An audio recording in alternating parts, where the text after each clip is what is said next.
Хэрхэн болон татамаар л өнөөдрийнхөө темадэр Canva-г ашиглан маш энгийн байдлаар таны Facebook, Instagram дээр хэрхэн яаж пост тавих уу? За постноос гадна Reels-ийг хэрхэн яаж хийж оруулах уу гэдгийг та бүхэнд харуулах байгаа. Өнөөдрийн бичлэгтээ асуух асуулт та бүхэнд байх юм бол доор коммент үлдээж хэрэгцээтэй хүмүүст нь харангуй тарааж манай сувгийг subscribe дарахаа бүү мартаарай. Ингээ хэдүүлээ дэмрэг орцгоё.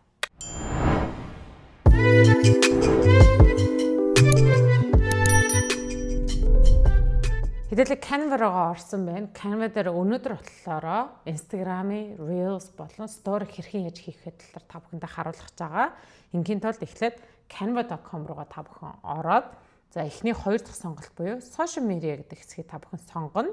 За өнөөдрийн хувьд хэдүүлээ Instagram руу орно. За Instagram руу ороод хэдүүлээ хамтаа Story гэдэг хэсгийг сонгоё. 1080-ыг харьцах нь 1920 байж байгаа ч чинь тий. За энэ дээр хэдүүлээ дараад. За энэ маш олон сонголтууд байгаа. Энэ унаасаа та бүхэн яг өөрт хэрэгцээтэй гэснийг хаймаар байвал энэ чинь шууд tag гэж та бүхэн бичээд энэ дагаа загваруудаас сонголтыг хийж болно. За эхлээд хамгийн түрүүнд та бүхэн ямар дизайн сонгох вэ гэдгийг сонгоно.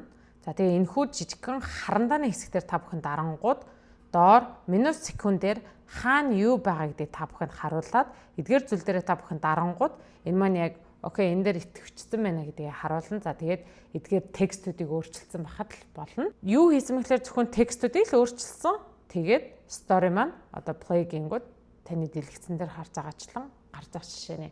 Маш амархан байгаад яг үүнтэй адилхан хэдүүлээ хамтаа Reels-ийг хийгээд үзье. Ингийн тулд та бүхэн мэдээж яриг Canva руугаа орно. За Canva-ийнхаа Instagram хэсгийнхаа баруун гар тийшээ явуулаад Reels гэдэг хэсгээр сонголтыг хийх байгаа. За энэ дээр хэдүүлээ нэгийн зүгээр сонгоод дэлгэцэн дээр та дарангууд хажуу талд зүүн гар талд байсан зүйлүүд маань ингээд алга болоод илүү цэвэрхэн танд юм хийхэд амархан болгож өгнө. За энэ дээр жишээлбэл текстийн хэсэг байна те. Энийгээ хэдүүлээ өөрчлөөд за яа найдан дээрч тег гэдэг.